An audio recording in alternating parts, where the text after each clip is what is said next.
Finally guys સોમનાથમાં entry તો થઈ ગઈ. આ દેવભાઈ વિડિયો ક્રિએટર કાજલ ઓફિશિયલ 7831. કેમ છો મારા વાલા? તો મજામાં અને મજામાં જશો તો આજના મારા બ્લોગમાં તમારા બધાનું હાર્દિક સ્વાગત છે. તો મિત્રો 10 થી 15 દિવસ પહેલા તો આપણે એક બ્લોગ બનાવ્યો હતો મહુવાનો એવોર્ડ્સનો, તો એવો જ આજે બ્લોગ બનાવી નાખીએ એક સોમનાથનો. તો આજે જવાનું છે સોમનાથ એવોર્ડ લેવા માટે, અને જો હવે રેડી બેડી થવાના છે, હજી તો થઈ નથી. હું તો કેટલા વાગ્યા ખબર અત્યારે બતાવી દઉં છું તમને. હું ઉઠી હતી ને 3 વાગે ઉઠી હતી, અને મોડું તો કરી નાખ્યું અમે. જો 3:15 મોડું થઈ ગયું એમ તો 4 વાગે નીકળવાનો હોય. બસ હવે ભાઈને પપ્પાને બધાને ઉઠાડ લઈને પછી આ કુંભકર્ણનું છે ને દર વખતનું થાય છે, ઉઠતો જ નથી. એ હલો 3:45 થયા હે? ખબર હે તો ઊભો થા, એને ખબર હે એમ કહીએ. જોઈ ને આપણે તો રેડી થઈ ગયા છીએ. એક લાઈટ હે ને પતેડી થઈ ગઈ.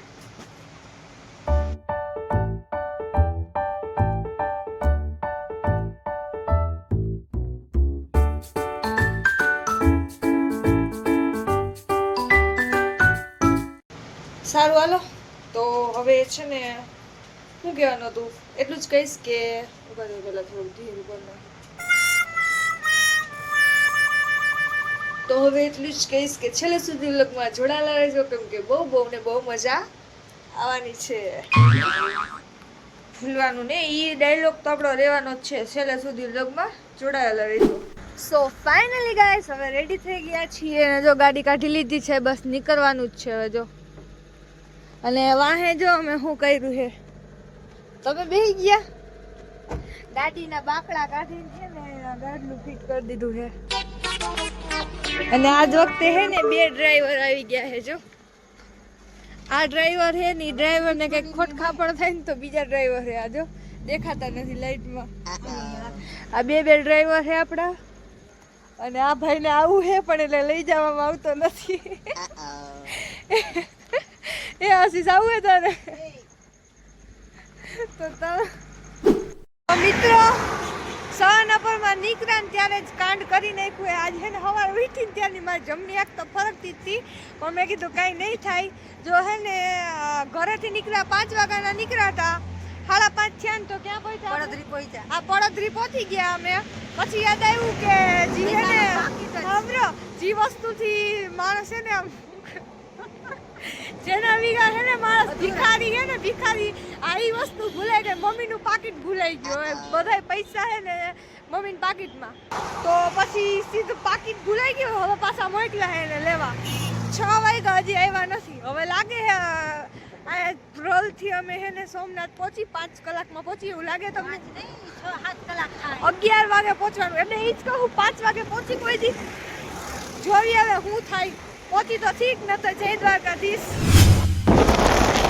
ફાઇનલી ગાઈસ આપણે રખીતા રાજકોટમાં પહોંચી ગયા છીએ.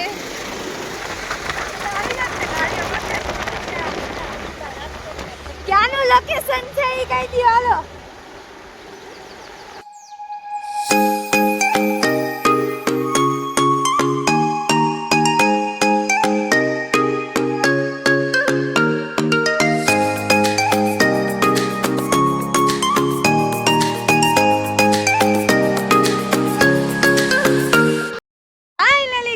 સોમનાથમાં એન્ટ્રી તો થઈ ગઈ છે તમારી. જો લોકેશન એ આવી ગયા છીએ. બસ હવે આ જો બધાય આવવાનું કરે ને જલ્દી તો હવે જાય. લોકેશન આપણું મળી ગયું છે. આ વખતે હે ને લોકેશન તો લાઈવ લોકેશન તો દર વખતે નાખી દે છે. ઓલી ખેરે ઘરની ગાડી નથી, આજ વખતે ઘરની ગાડી લઈને આવી ગયા છીએ. બસ હવે નીકળી જ છીએ, તમને લોકોને બતાવી જ દઈ. આ વખતે તો કહી દીધું છે કે એવોર્ડ શોમાં જાય. લાગે દર વખતે કહેતા નથી આપણે કે કઈ જગ્યાએ જઈ. મિત્રો અંદર એન્ટ્રી તો થઈ ગઈ છે, તમને લોકોને લોકેશન બતાવી દઉં.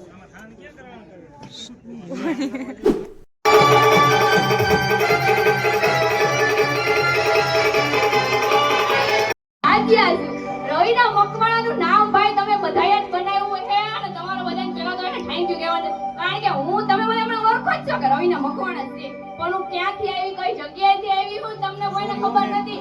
હું એક અભણ છું, મને કાંઈ આવડતું નથી ભાઈ. મોબાઈલે માંડ હાથમાં પકડતા આવડતો હતો, પણ વાંધો ના આવ્યો ભાઈ. માતાજીનું નામ લઈ લીધું હોય અને વિડીયો બનાવવાનું ચાલુ કરી લીધો. અને અમારા ઘરમાં ની બહાર ખાનદાનો કોઈ નહીં બનાવતું હોય વિડીયો, હું એક જ બનાવું. એટલે હવે તને મળવાનો કોઈ અર્થ નથી. મને સમજી શકે એવું તારું દિલ નથી. તું તરસોડા કરે ને આ ઘાયલ છાયા કરે એ વાત હવે આ ઘાયલને મંજૂર નથી. અને ગાંધી નસીબદાર તો તું પણ નથી, કેમ કે તારા નસીબમાં ઘાયલ નથી હો. જય મોંગલ, જય મોંગલ. તારા ઘરવાળાને કહી દેજે કે જ્યાં સુધી દૂર રાખશે તને મારાથી મારા જીવ. હું મરી જઈશ ને તો પણ ભૂત બનીને મળીશ તને. મમ્મા આ દેવભાઈ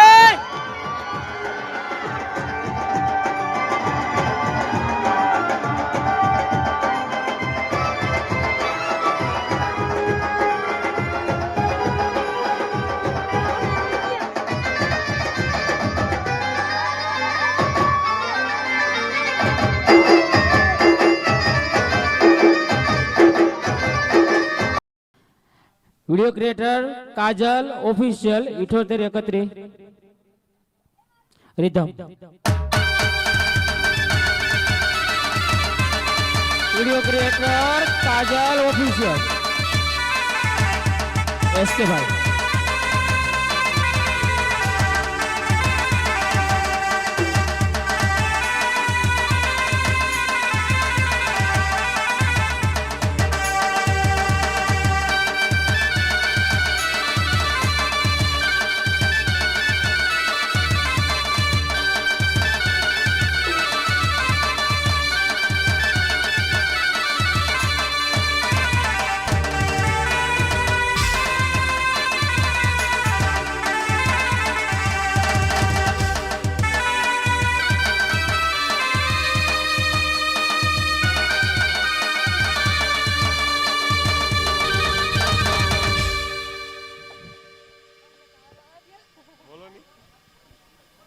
કેમ છો મારા? હા કે મારા જીવ, એક તને જ તોફાની લાગુ છું. હા કે મારા જીવ, એક તને જ તોફાની લાગુ છું. બાકી તો આખું ગામ કહે છે કે કેવી ડાઈ છોકરી છે. હા કે મારા જીવ, એક તને જ તોફાની લાગુ છું. બાકી તો આખું ગામ કહે છે કે કેવી ડાઈ છોકરી છે. હા તો સાંભળ મારા કાના, દલિતની દીકરી છે તો આ સિંહણ તોફાની તો રહેવાની જ ને. ખબર ન હોય તો ચેક કરી લેજો ઇન્સ્ટાગ્રામ ની બાયો માં કે ધ્રોલની રાણી કોણ છે. ફાઇનલી ગાઈસ ઘણી વાર લગીન છે ને બધા બે ને કમર દુખી આવી હતી તો થાકી ગયા હતા. તો જો બધા ક્રિએટર ને હે ને બ્રેક દઈ દીધી છે અડધી કલાક પોણી કલાકની. પછી પાછા મળી. હવે આ બધા હે ને ભૂખડ ને બધાને ભૂખ લાગી ગઈ છે. એટલે મારે તો હે ને હજી ફોટા પાડવા હતા. અહીંયા હે ને જંગલ મસ્તીનું હે ને તો ફોટા પાડવા હતા. પણ આ બધાને હજી નાસ્તો કરવો. ખાડો થઈ ગયો તો કીધું પૂજા કરી આવી. આટલો ખાડો થઈ ગયો એ તો કરવી પડે ને. એટલે પેટ અહીંયા 12 વાળા કમાઈ જવાના છે. અને મીન્સ કે ઓલા નાખીને બેઠા હોય. ગાઈસ જમવાનું આવી ગયું. મારે છે ને ઘૂઘરા ખાવા હતા પણ અહીં ક્યાંય ગયે નહીં. આવડું મોટું સોમનાથ છે અમને કે ઘૂઘરા નો મેળા વિચાર કરો. પછી છેલ્લે સમોસાનો વારો આવ્યો જો अजी है आजा तुम मेरे से प्यार करता है कि नहीं हाले હવે અમાર બેનું તો આવી ગયો તારું નથી આવ્યું તારે ભૂખ્યું રહેવાનું જા સ્નેપ બોય હે સ્નેપ લેવા માંડ્યો જો એટલી વારમાં આને ફોટો પાડતા નથી આવડતો કેમ ફોટો પાડે આમ કરી